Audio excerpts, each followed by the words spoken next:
चुकल्या आयुष्याची दिशा शोधून दे हनुमान, जिवंत असुनी मेलेल्या दे संजीवनी आणून, कुविचार जे मनातले तू जाळी त्याची लंका, विश्वास दे प्रकाश दे वाजण्या यशाचा डंका।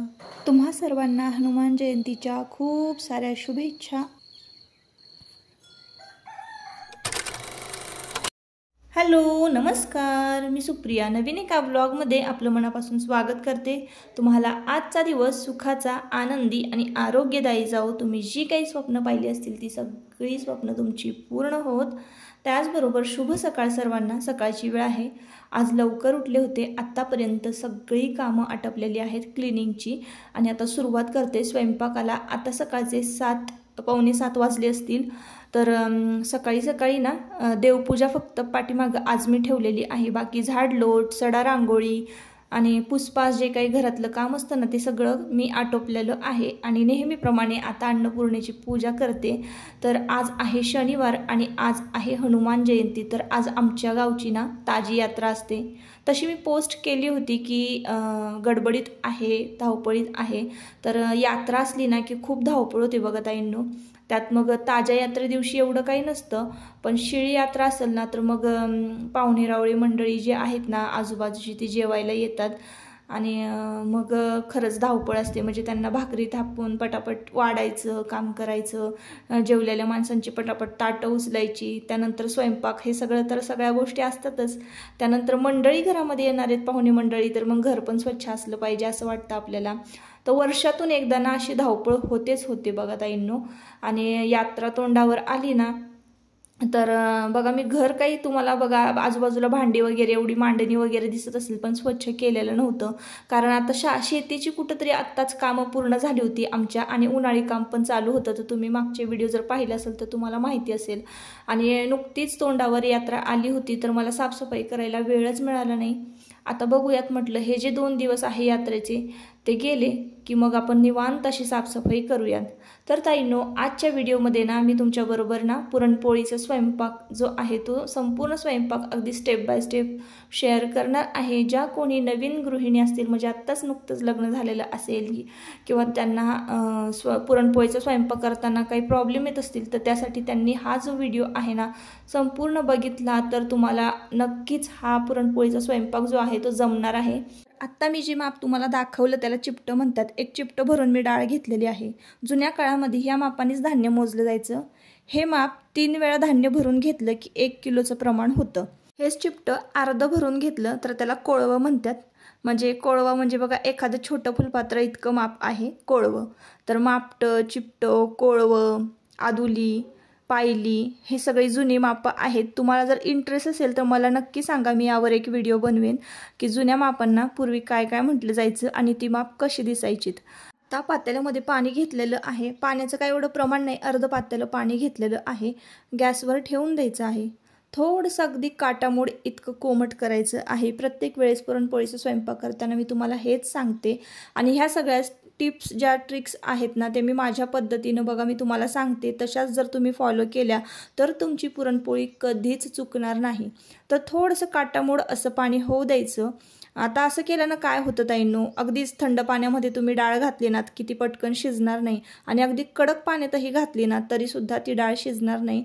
तर अशी आपण म्हणतो की नाही दांडारणे हा शब्द आमच्याकडे म्हटला जातो, बोलला जातो। तर ती डाळ अशी थोडीशी कडक होती गरम पाण्यामध्ये घातली की, पटकन शिजत नाही। तर एकदम काटामोड असं पाणी करून घ्यायचं कोमट आणि त्यामध्ये आपल्याला ना चणा डाळ घालायची आहे। तर तुम्ही जर कुकरला लावत असाल तर काय हरकत नाही, कुकरला पण पटकन होतं।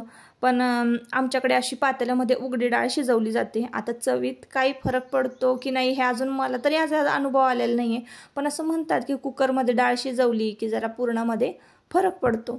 तर असो, एका बाजूला मी चहा ठेवलेला आहे, सकाळची वेळ आहे। धूप लावलं ना सकाळी सकाळी कट्ट्यावर, एकदम भारी वाटतं। प्रत्येक व्हिडिओमध्ये मी हे जो शब्द आहे हे वर्ड कधीही चुकवत नाही। धूप लावला ना किचन कट्ट्यावर एकदम प्रसन्न असं वातावरण होऊन जातं, एकदम सुगंधित असा हा धूप असतो। आणि सकाळी सकाळी अन्नपूर्णेचं पूजन झालं ना की मी धूप लावतेच लावते. एका बाजूला चहा उकळतोय आणि एका बाजूला डाळ मी शिजायला घातली, एका बाजूला तांदूळ निवडून घेतलेले आहेत. तर 2च बर्नरची माझ्याकडे शेगडी आहे, गॅस शेगडी. तर मला असं वाटत नाही किंवा मला अशी गरज पण वाटली नाही की माझ्याकडे 4 बर्नरची शेगडी असावी. कितीही माणसांचा स्वयंपाक असला ना तरी माझ्या 2 बर्नरच्या शेगडींवर अगदी व्यवस्थित होतो.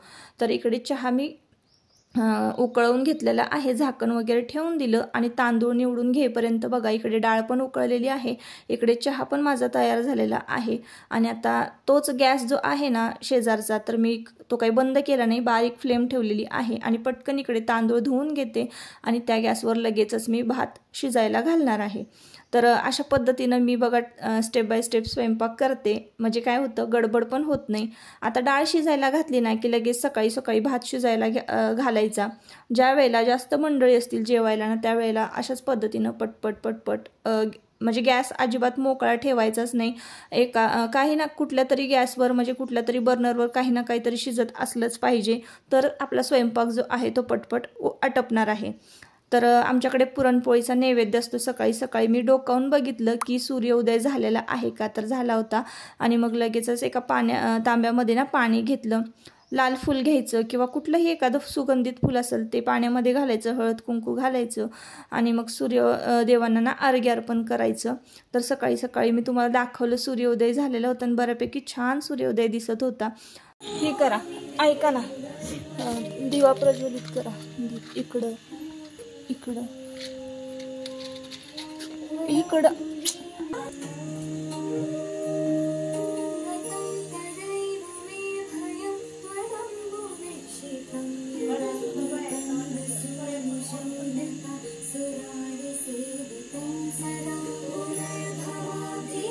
आता इथं फक्त टाक खाली ठेवा, त्याच्यावर आहे ना पाणी आधी घाला. पाणी तांब्या उचला, त्यातली पळी हात घालू नका, ह्यातली पळी त्यात.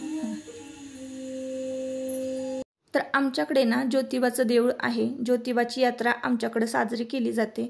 तर ज्योतिबाची यात्रा असेल ना तर आदल्या दिवशी सगळ्या वस्तीवरची जे पुरुष मंडळी आहेत वाडीतली, तर ते सगळे ज्योतिबाला जातात आणि तिकडनं ज्योत घेऊन येतात. तर तिकडं आरती वगैरे होत असणार आहे. ज्योत आणायला गेल्यानंतर तिकडे गुलाल वगैरे उधळला जातो आणि ज्योत जी आहे ती प्रज्वलित करून इकडं आणली जाते. त्यानंतर पालखी निघते, देवाला पुरणपोळीचा नैवेद्य दाखवला जातो, रात्री छबिना असतो, असे बरेच कार्यक्रम जे आहेत, कुस्तीचे कार्यक्रम केले जातात. तर बरेच कार्यक्रम इकडं केले जातात त्या यात्रेला. तर अशी एक गावची यात्रा असते. आज यात्रा आहे त्यामुळं टाक जे आहेत कुलदैवताचे ते पंचामृताने स्नान घालायचं, अभिषेक घालायचं. तर घरातल्या ज्येष्ठ मंडळींकडून जर ही सेवा करून घेता आली ना तर करायची आहे, नाहीतर मी सकाळी सकाळीच देवपूजा केली असती, पण आज मला यांच्याकडून पूजा करून घ्यायची होती. तर त्यांना काही ते रोज पूजा करत नाही त्यामुळे एवढं काही माहिती नसतं, तर त्यांना व्यवस्थित सांगावं लागतं, असं करा तसं करा, आणि व्यवस्थित त्यांच्याकडून विधिवत करून घेतली जाते. कुठलीही पूजा अगदी व्यवस्थित आणि विधिवत केली तरच त्याचं फळ मिळतं, नाही तर मग त्याचा काहीही उपयोग नाही. तर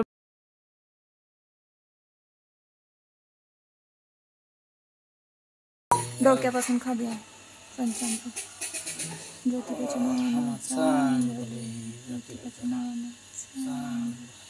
बघा आमच्याकडे कुलदैवताचे टाक म्हणजे आमची कुलस्वामिनी तुळजाभवानी, त्यानंतर महालक्ष्मी देवीचा एक टाक आहे, काळभैरवनाथांचा एक टाक आहे, खंडेरायांचा एक टाक आहे आणि एक ज्योतिबाचा टाक आहे. जो हातात घेतलेला आहे तो ज्योतिबा देवाचा टाक आहे. तर आज ज्योतिबा देवांची यात्रा आहे म्हणूनच आपल्या कुलदैवांची टाक जे आहेत त्याला पंचामृतानं स्नान घातलेलं आहे, व्यवस्थित विधिवत पूजा केलेली आहे, गुलाल वगैरे लावलेला आहे, खंडेरायांना हळद व्हायची आहे, त्यानंतर महालक्ष्मी देवी आई तुळजाभवानी हळदी कुंकू वाहिलेलं आहे. त्यानंतर तुमच्या दादांची पूजा झाल्यानंतर बाबा बसलेले आहेत पूजेला, तर बाबांना फुलं दिलेली आहेत ना, बाबांकडनं सुद्धा आज पूजा करवून घेतली. माता महालक्ष्मी नमो नमः. ओम श्री तुळजापूरचे भवानी देवी माता नमो नमः. ज्योतिर्लिंग महाराज नमो नमः. झालं पाय पडत. तर कसं असतं ना, कुलस्वामिनी जी आहे कुलदैवता आपली, तर ती वर्षभर वर्षभरातनं एकदा का होईना आपण त्यांची सेवा केलीच पाहिजे, त्यांच्या दर्शनासाठी खरं तर गेलोच पाहिजे. तर आम्हाला सुद्धा जायचं आहे तुळजाभवानीला आणि त्यानंतर जेजुरीची खंडेरा आहे, त्यानंतर ज्योतिबा, जवळजवळ कोल्हापूरला आपण महालक्ष्मीला गेलो की ज्योतिबाला जाऊनच येतो. तर अशा सगळ्या देवांचं ना वर्षातनं एकदा तरी दर्शन करायलाच पाहिजे. कुठेही फिरायला आपण एक वेळेस नाही गेलो तरी चालेल, पण आपल्या कुलस्वामिनीचं, आपल्या कुलदैवतेचं एकदा तरी आपण म्हणजे दर्शन घेतलंच पाहिजे वर्षातनं एकदा. आणि त्यांची जी काही सेवा आहे ती आपल्या हातून पार पडली पाहिजे, कारण ते आपल्या कुळाचं रक्षण करत असतात आणि कुळाचार हा आपला झालाच पाहिजे. तर असो, आता इकडे बघा बाबांकडनं मी पूजा करून घेतली आणि किचनमध्ये आलेली आहे. आमटी फोडणीला घालण्यासाठी लसूण सोलून घेतलेला आहे आणि बघा आता इथे डाळ शिजलेली आहे. तर डाळ शिजायला ना पातेल्यामध्ये बरोबर 1 तास लागतो. कुकरमध्ये लगेचच शिजते 1-15 मिनिटामध्ये, पण पातेल्यामध्ये डाळ शिजवायची असेल ना 1 तासभर तरी लागतो. मऊसूत अशी डाळ शिजलेली आहे आणि डाळीतलं पाणी आता आपण काढून घेतलेलं आहे. डाळ संपूर्ण पाणी जे आहे ना अगदी व्यवस्थित निथळून काढून घेतलेलं आहे. आता पातेल्यामध्ये जी डाळ आहे ना तर ती आपल्याला परतून घ्यायची आहे, त्याचं पुरण तयार करायचं आहे. आता गुळाचं प्रमाण किती घ्यायचं हे सुद्धा सांगते मी तुम्हाला. तुम्ही जेवढं डाळ घेतलेली आहे ना त्याच्यापेक्षा थोडं कमी तुम्हाला गूळ घालायचा आहे. तुम्हाला जर गोड हवं असेल तर तुम्ही डाळीचं जे प्रमाण घेतलेलं आहे अगदी समप्रमाणामध्ये गूळ घेतला तरीही चालेल. पण कमी गोड जर तुम्ही पुरणपोळी केलीत ना, तुमची पुरणपोळी अजिबात फाटणार नाही. पुरण फक्त व्यवस्थित व्हायला पाहिजे, जास्त पातळही पुरण होता कामा नये. अशा पद्धतीनं तुम्ही पुरण जे आहे ते परतायचं आहे. पण मी इथे 1 चिमटाभर डाळ घेतली ना तर चिमट्यापेक्षा कमी गूळ घेतलेला आहे. तर चिमट्याचंच प्रमाण घेतलेलं आहे गूळ मोजण्यासाठी सुद्धा. पातेल्यामध्ये ठेवलेलं जे उलथनं आहे ते घसरते हळूहळू. त्यानंतर बघा फुल करायचा गॅस आणि छान डाळ परतवून घ्यायची आपल्याला. कधी कधी आपण गूळ घातला की डाळ पातळ होते आणि मग घाबरतो आपण. जे नवीन करणारे असतात ना त्यांना भीती वाटते. तर माझा अनुभव सांगते, मी पहिल्यांदा जर केली होती ना पुरणपोळी तेव्हा असंच झालं होतं, डाळ पातळ झाली होती, त्यामुळे मी घाबरले होते. पण काय करायचं, गॅसची फ्लेम फुल करायची आणि छान पुरण आपलं जे आहे ते परतवून घ्यायचं. ते हळूहळू घट्ट होतं. अशा पद्धतीनं उलथनं बघा मी उभं केलेलं आहे आणि ते गळून पडत नाही आहे. आधीच्या व्हिडिओमध्ये तुम्ही पाहिलं गळून पडत होतं उलथनं.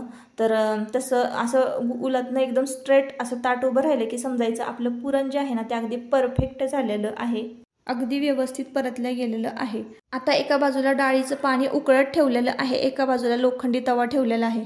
लसूण सोलून घेतलेला आहे, कांदा भाजून घेतलेला आहे उभा चिरून, खोबरं भाजून घेतलेलं आहे, कोथिंबीर घेतलेली आहे, आलं घेतलेलं आहे.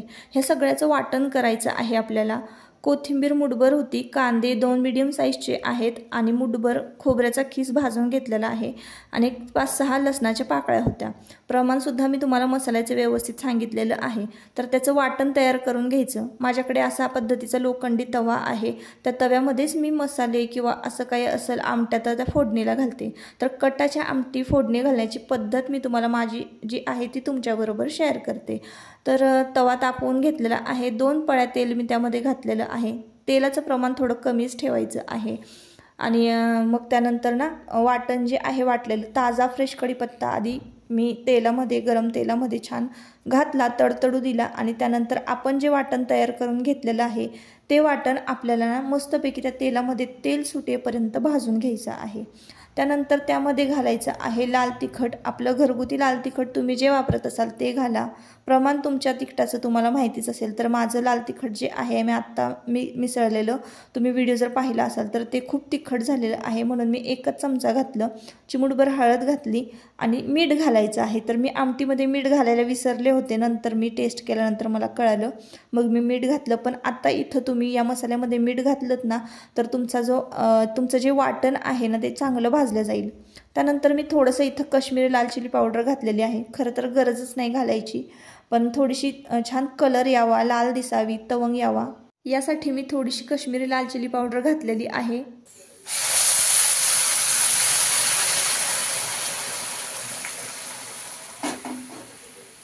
वाटण छान भाजल्यानंतर मसाला परतून झाल्यानंतर आमटीचं जे पाणी होतं डाळीचं पाणी, तर ते डाळीचं पाणी ओतलेलं आहे आपण या मसाल्यामध्ये आणि आता हे छान उकळल्यानंतर आपल्याला हे पुन्हा पातेल्यामध्ये ओतून घ्यायचं आहे। अशा पद्धतीने मी आमटीला फोडणी देत असते। आता हा तवा जो लोखंडी तवा आहे ना खूप उपयोगाचा आहे ताईंनो। यामध्ये ना आता ज्या मिक्सरच्या भांड्यामध्ये आपण हे वाटण तयार करून घेतलं होतं ना त्यातच थोडंसं चांगलं पाणी घेतलं आणि त्या मिक्सरचं भांडं धुवून त्या तव्यामध्ये ओतलं। तवा पण धुतला गेला, मिक्सरचं भांडं पण स्वच्छ झालं, मसालाही वाया गेला नाही आपला। आणि आता आपण आहे ना तोच तवा जो आहे ना तो स्वच्छ धुवून त्यामध्ये भजी तळू शकतो, पापड तळू शकतो किंवा भाजी सुद्धा करू शकतो। तर हा तवा आहे ना खरंच खूप उपयोगाचा आहे आणि भांडी सुद्धा जास्त खरकटी होत नाहीत या तवाचा वापर केल्यामुळं। म्हणूनच असा खोलगट असा एक तवा घेतलेला आहे। या तव्यामध्ये सगळं काही करते मी। आता मी वेलची पावडर, सुंठ पावडर आणि थोडंसं जायफळ खिसलेलं आहे त्याची पूड पुरणामध्ये घालायची, छान पुरण मळून घ्यायचं आहे। पोळी फुटू नये म्हणून पुरण जे आहे ते आपल्याला दोनदा वाटून घ्यायचं आहे। एकदा वाटायचं आणि परत पुन्हा एकदा वाटलेलं पुरण वाटायचं आहे। असं केल्याने ना तुमची पुरणपोळी अजिबात फुटणार नाही आणि कितीही तुम्ही मोठमोठ्या पुरणपोळ्या लाटल्या तरी सुद्धा तुमची पुरणपोळी नाही फुटणार। आता तुम्हाला प्रश्न पडला असेल इथे मी लाटताना पोळपाट का नाही घेतला, तर ताईंनो मी पुरणपोळी जी आहे ना अगदी पहिल्यापासून जी आहे कट्ट्यावरच लाटते। कट्ट्यावर पुरणपोळी लाटल्याने ना मला अगदी व्यवस्थित लाटता येते। पोळपाटावर मला पुरणपोळी लाटताच येत नाही। पोळपाट आमचं छोटं आहे आणि पुरणपोळी उचलून लाटायची म्हणली की ती फाटते। त्यामुळे ना किचन कट्ट्यावरच मी पुरणपोळी जी आहे ती लाटते। आता हा कट्टा मी खूप वेळा स्वच्छ करून घेतलेला आहे आणि असं ही पुरणपोळी चपाती किचन कट्ट्याचं जे आहे तर त्याच्यावर लाटली तरीही चालते, कारण तो एकदम असा प्लेन असतो ना, लेवल एकदम व्यवस्थित असते। त्यामुळं पट्टापट यावर ना आपल्याला पुरणपोळी पाहिजे अशी लाटता येते। आता नैवेद्य जे आहेत पुरणपोळीचे ते मी भरून घेतलेले आहे। पहिल्यांदा देवांचा नैवेद्य करून घेते। 5 नैवेद्य जे आहेत ते करतो आम्ही आणि मग आपल्याला देवळामध्ये नैवेद्य दाखवण्यासाठी जायचं आहे। तर जो तवा ठेवलेला आहे ना मी, तो तुम्ही बघत असाल तर तो असा चौकोनी तवा आहे, तर तो डोश्याचा तवा आहे। पुरणपोळीची साईज काय होतं, प्रत्येक वेळेस माझी पुरणपोळी जी आहे ना ती खूप मोठी असते, त्याच्यामुळे ती तव्यावर काही व्यवस्थित मात नाही आणि माझ्याकडून ती पुरणपोळी इकडं तिकडं पडली की मग फुटते। त्याच्यामुळे मी हा जो तवा आहे डोशाचा तोच मी ठेवलेला आहे आणि त्याच तव्यावर मी आता पुरणपोळी भाजून घेणार आहे। तर बघा पुरणपोळी तुम्ही पाहत असाल अगदी टमटमीत झालेल्या आहे, फक्त साईज जी आहे ती थोडीशी लहान झालेली आहे पुरणपोळीची। याहीपेक्षा मोठी अशी पुरणपोळी मी करते, पण म्हटलं चला छोट्याच आज पुरणपोळ्या ज्या आहेत त्या लाटून घेऊया। त्यानंतर पुरणपोळ्या झालेल्या आहेत तर नैवेद्य तयार करून घेतले आणि सगळ्याच पुरणपोळ्या अशा टमटमीत छान फुगलेल्या होत्या। स्वयंपाक निम्मा अर्धा झालेला, निम्मा अर्धा नाही सगळ्याच स्वयंपाक झालेला आहे। भजी फक्त जी आहेत ती पार्सल आणलेली आहेत। इकडे तुमचे दादा जे आहेत ते देवांचा नैवेद्य भरत आहेत, तर इकडे देवांचा नैवेद्य भरवून घेतलेला आहे आणि देवांना आता नैवेद्य दाखवायचा। त्यानंतर मग आपल्याला ना देवळामध्ये नैवेद्य दाखवायला जायचं आहे। देऊळ घरापासून एक 15 ते 20 मिनिटांच्या अंतरावर आहे। तर घरात सगळ्यांना खूप भूक लागली होती आणि आजची थाळी बघा अशी आहे। तर भजी आम्ही विकत आणली होती, भजी पापड, आमटीमध्ये मस्तपैकी पिळून खाण्यासाठी लिंबू आहे, दूध पोळी, आमटी भात, एक नंबर जेवण होतं। फक्त आम्ही वरण करत नाही, कारण वरण कोण खात नाही। जर कधी नैवेद्यासाठी लागलंच तर मग थोडंसं करतो, पण भातावर ना थोडीशी आमटी घातली नाही नैवेद्य दाखवताना तरीही चालते, वरण नसलं तरीही चालतं। इकडे 1:30 वाजलेला आहे। आजची देवपूजा तुम्हाला दाखवली। देवपूजा झाली की लगेचच मी हार वगैरे घराला जो आहे तो घातलेला होता। छान डेकोरेशन केलं होतं। समई प्रज्वलित केल्यानंतर फुलं वगैरे समयांना खाली माळलेली होती, तर जवळून तुम्हाला मी दाखवता आली नाही आजची देवपूजा। तर असो, जेवण वगैरे झाल्यानंतर इकडे भांडे वगैरे घासून घेतले, कट्टा पुन्हा एकदा स्वच्छ केला, कारण पुरणपोळीच्या ज्या वेळेस स्वयंपाक असतो ना त्यावेळेला पुरण इकडे तिकडे पडलेलं असतं ना, तर उन्हाळी दिवसामध्ये मुंग्या होतात। इकडे भांडे घासून ठेवून दिलेले आहेत। हे जे ऊन आहे ना ते भांड्यांवर पडले की भांडी अगदी स्वच्छ कोरडी होतात, अजिबात ओली राहत नाहीत। तर इकडे आलेलो आहोत आम्ही देवळामध्ये नैवेद्य घेऊन आणि गुलाल, हार, गोंडा हे सगळं ना आज देवळात देवाला व्हायचं असतं।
देवाचं दर्शन झालं, नमस्कार केला, नैवेद्य दाखवला आणि आता मंदिराच्या समोर ना बघा अशी ज्योत प्रज्वलित केलेली असते. तर मी तुम्हाला सुरुवातीला सांगितलं की आमच्याकडचे सगळे जे पुरुष मंडळी आहेत ना तर ते ज्योतिबाला ज्योत आणायला जातात. ती हीच ज्योत. तर ज्योत ना दिवसभर पेटती राहते. तर येणारे भक्त भाविक जे आहेत ना ते ज्योतीवर तेल वाहत असतात. तर समोरच बघा असं देऊळ आहे. तर दर्शन झालेलं आहे आपलं आणि आता आपण आज जाणार आहोत मारुतीरायांच्या मंदिरामध्ये. आज हनुमान जयंती आहे. तर मारुतीरायांचं इथं दर्शन घेतलं. मूर्ती किती देखणी आहे आणि खूप छान दर्शन झालं. गर्दी होती भरपूर, दुपारची वेळ होती तरीसुद्धा. आणि मग त्याच मंदिरामध्ये ना शनिदेवांचं सुद्धा मंदिर आहे. शनिदेवांची सुद्धा मूर्ती आहे. तर शनिदेवांना सुद्धा नमस्कार केला. नवग्रह जे आहेत ना तर असे ते नवग्रहांचं मंदिर आहे. तर तिथं सुद्धा दर्शन झालं आमचं. काय म्हणणं आहे तुमचं? देवदर्शन झालं मस्त. कसं झालं? आणि ना काय बोलायचं, एक देव म्हणून 15-16 आणि दिवस ना करायला. सारखं एका देवाला जायचं 15-16 देव झाले स्वप्न यायला पाहिजे जरा. म्हणून तू काय सांगितलं? जरा नंदी महाराज. नंदी महाराजांना सांगितलं मी चांगले स्वप्न द्या मला. होय. आणि कशाची भीती वाटते तुला? भूताची. भूताचे स्वप्न येतात ना. चला आता जाऊयात घरी. देवदर्शन झालं. ज्योतिबा काय साड्या देवाचं आणल्यात का फॉलच्या? फॉल किती घेऊन वेळा तू गणपती घाटावर येणार साड्या घेऊन? ते फॉल घेऊन फॉल बघायला लागणार आणि घ्यायचे मग. नाही किती वेळात येणार ती 15 सांग मला. मिनिटं 15 मिनिटं. 15 मिनिटात गणित लावणार, नाहीतर आम्ही दोघं जाणार. मम्मी तिथे बी ना कबीर सिंगचा फोटो आहे. कबीर सिंगचं. इथं मी बसलेले आहे ना तर ते 400 वर्ष जुनं मंदिर असावं.